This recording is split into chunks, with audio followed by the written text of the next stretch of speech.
Regulating Africa, putting the player first. Ladies and gentlemen, good morning and welcome to the session titled Regulating Africa, Putting the Player First.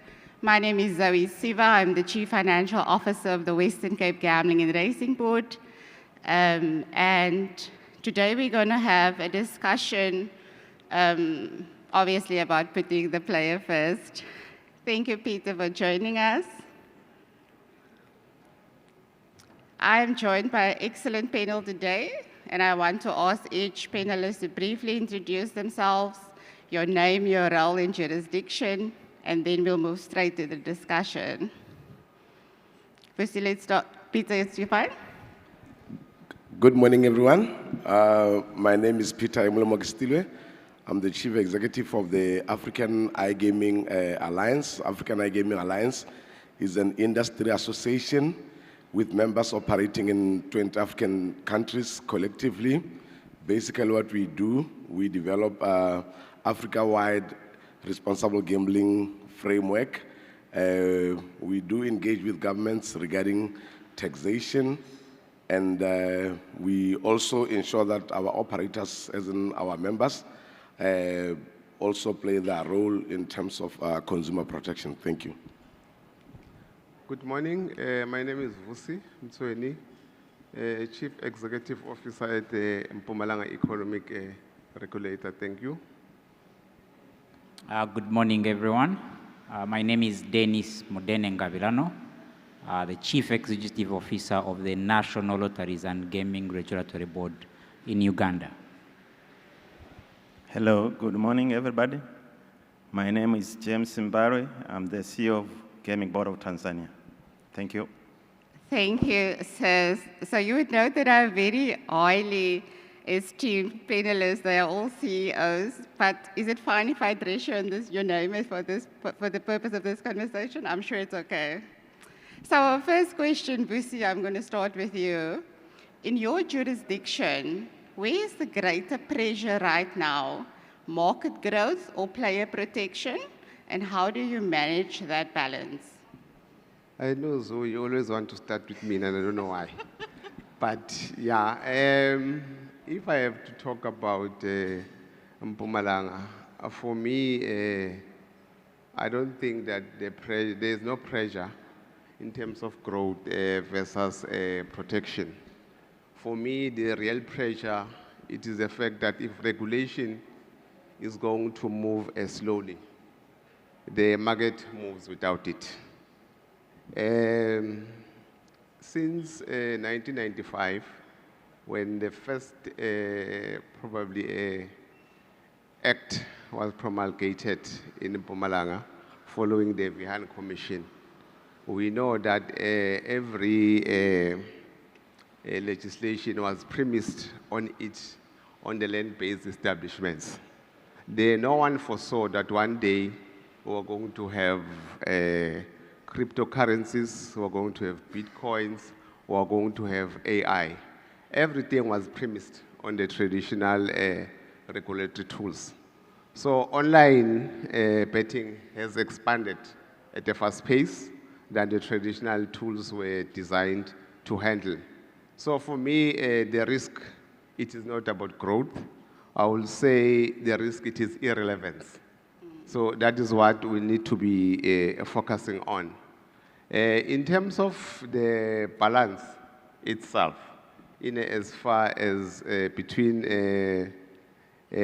growth and the issue of player protection, I would say to me, for myself, it is about the issue of choice. There are good choices and there are bad choices.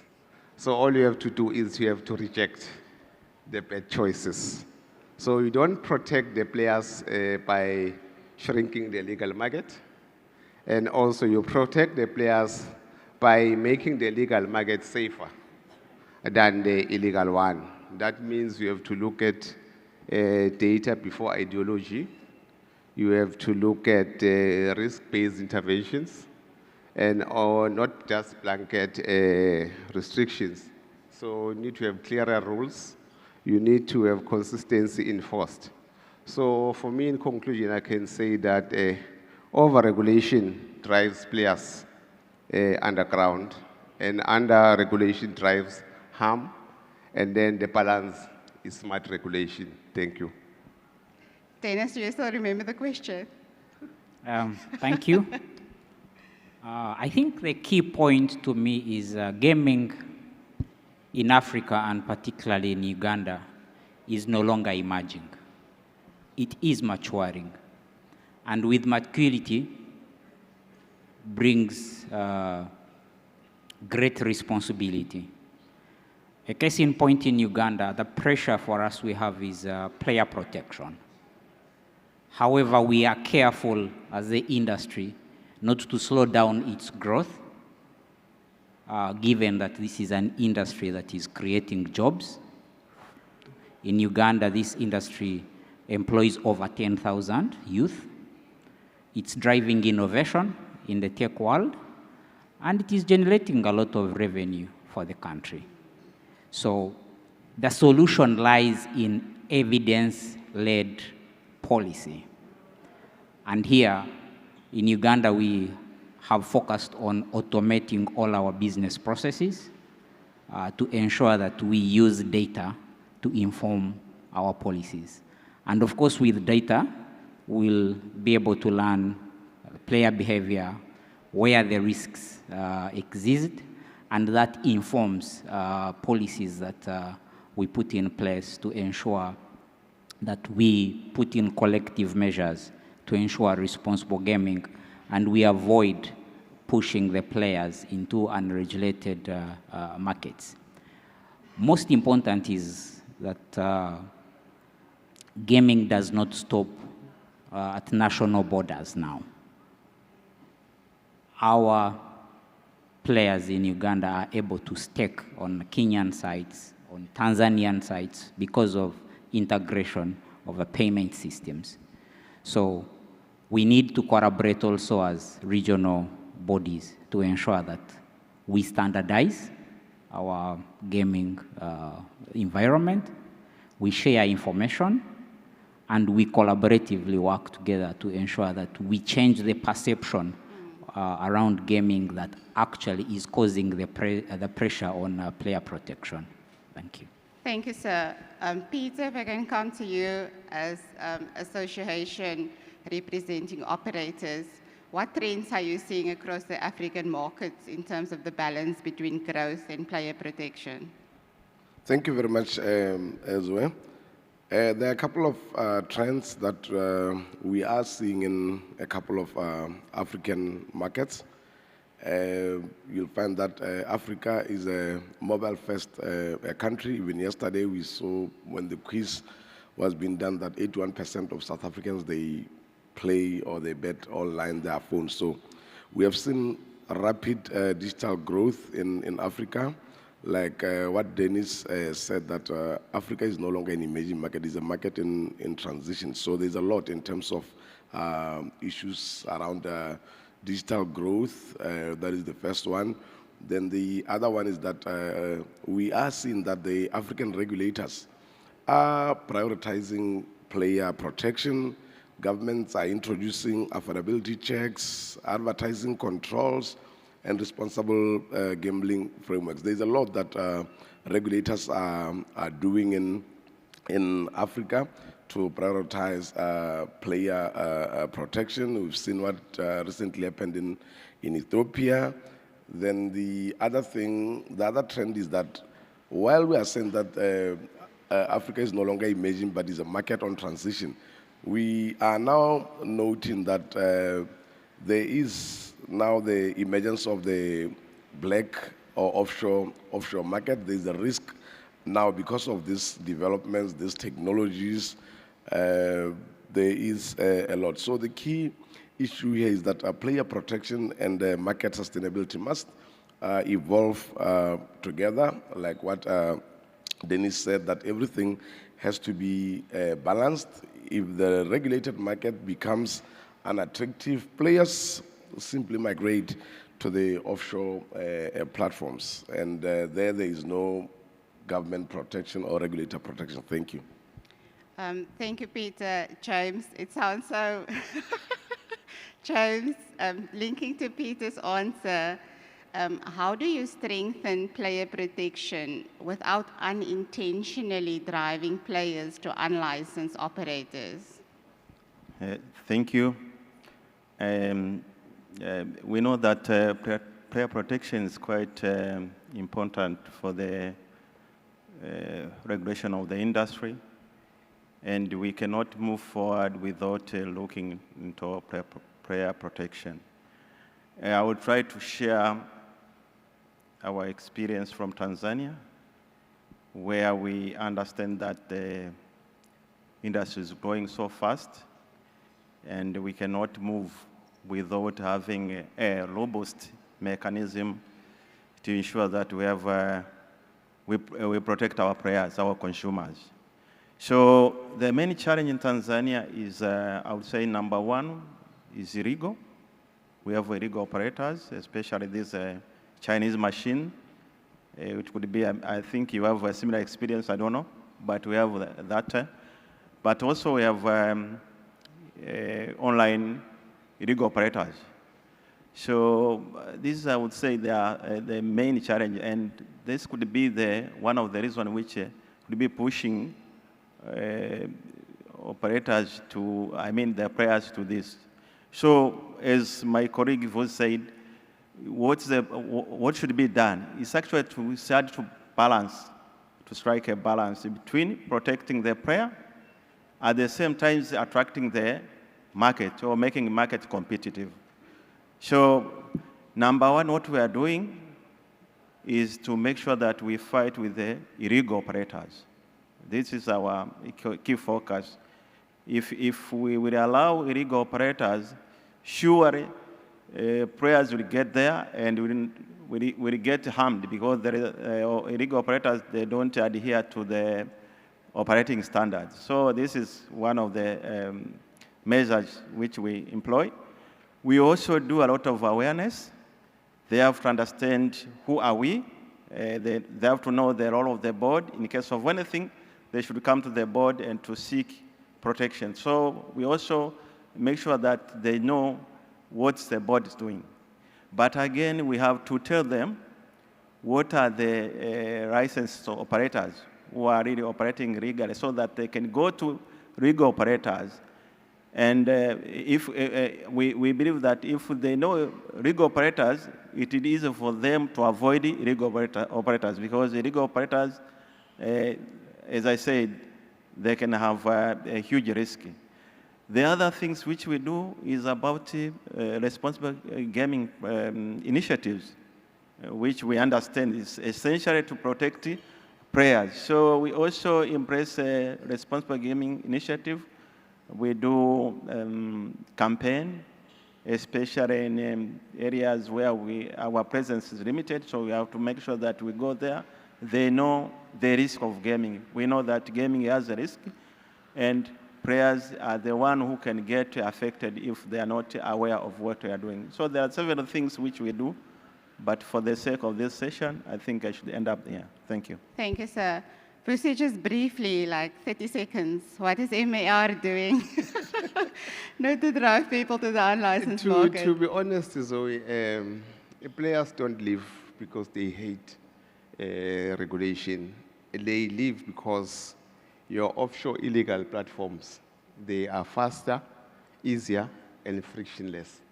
So if your licensed operators, they're going to face excessive red tape, they cannot advertise responsibly and are slower than your illegal apps, players will migrate in seconds. So the solution is very simple, but very uncomfortable. Make compliance strong, but make the legal market competitive. Thank you. Thank you. Peter, do operators generally view stronger responsible gambling measures as a risk to profitability, or is a long-term investment in market sustainability? You have 1 minute to answer the question.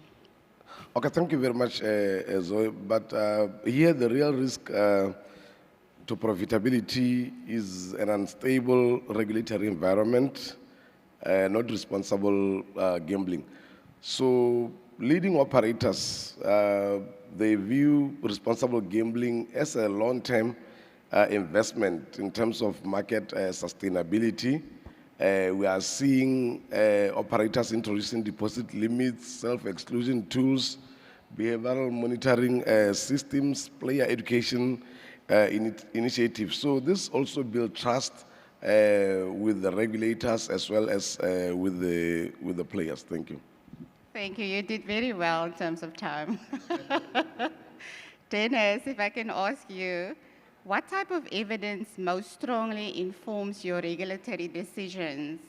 Data, research, enforcement trends, or stakeholder input?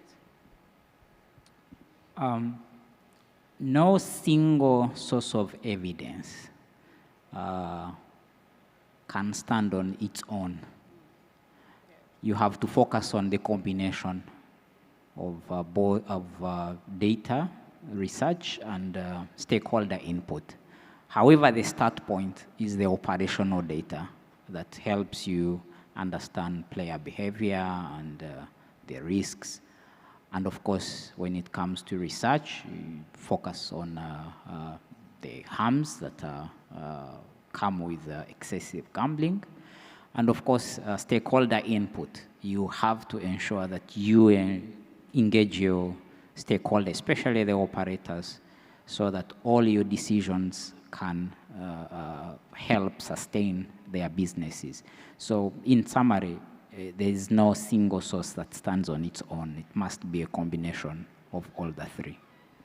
Thank you, sir. Peter, coming to you again, hopefully this is not locally. What role do you believe the industry should play when regulators are developing or redefining responsible gambling policies, and how should that look in practice? Thank you very much. The most effective regulatory frameworks are developed through collaborations between regulators and the industry, as well as data providers or researchers within the industry. The industry can actually provide information around the operational data. They've got the information. The industry can provide technological solutions, and also they can actually fund the delivery of this support program to ensure that the goal that is being achieved of evidence-based, like what Denis said earlier on, that is very, very important, that we should ensure that all that we do is evidence-based regulation, not regulation based purely on perception. I've seen a couple of reports which are mainly talking about perception, and you'll find when did they do the Africa-wide research. So the cultures in Africa are all quite different. So it's very, very important that there's collaboration with the industry. Thank you. Thank you so much. James, if I can come to you, what is one area where regional cooperation in Africa could realistically improve player protection? Oh, thanks so much. I think one of the areas which we can work on it is to have information sharing among the peers, because we know now, right now, gaming is a cross-border things. You can have an operator in Tanzania who is also operating in Uganda. You can have an illegal who is in Tanzania as well as in Uganda. So if we can have a mechanism of sharing information, exchanging information, it is easy to track and find it. So I would say the focus should be on information sharing. Yeah, that's what I would say. And the other one is use of technology. The rest of the continents, they are moving to AI. We are still using manual, so we have to move to where our colleagues are. So if we can invest on technology, it would be quite easy for us to regulate our industry and to at least to try to cope up with the rest of the world. So I would say cooperation and use of technology, I find they are very, very pertinent. Yeah. Thank you, sir. Dennis, any thoughts? I think for me the major focus is focusing on standardization. Most of the operators now in Africa are operating in almost all the jurisdictions. So, and they are using same platforms, offering same games. And to me, the focus is on standardization, both technical and the game standards. Secondly, most important is standardizing on the responsible gaming protocols, because that is where the pressure is. Actually, I think to me, the gaming in Africa is more volatile because of the perception, the negative perception. And if we can do a standard approach on the platforms and responsible gaming, then we'll have a better regulated industry. Thank you so much. I'm going to move on unless you guys really want to share on this question. Vusi, Peter, are you okay? Yeah, I think for me it's about data sharing agreements. That would start regional. You have SADC, you have West Africa, you have East Africa. So if we can have those data sharing agreements, then it can work, because for me, the harm crosses borders.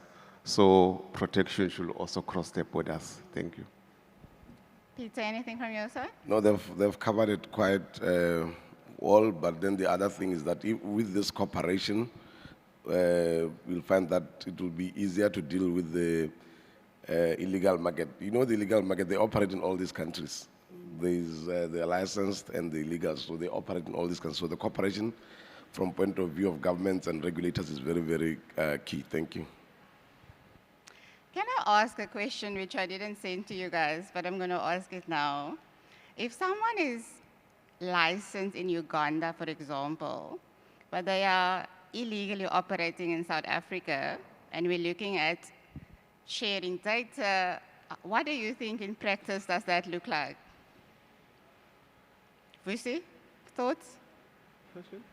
If, for example, we're harmonizing responsible gambling standards and we're moving towards a harmonized licensing regime, so if someone is licensed in Uganda but not yet licensed in South Africa, do we keep this conversation for tomorrow, or do you have an answer?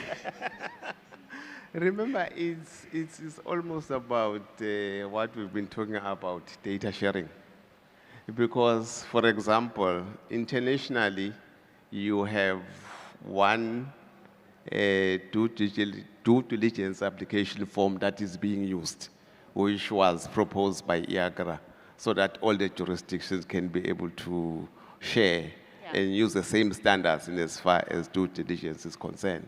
So for me, it will be the same principle. This is only going to be about data sharing, knowing exactly who is where.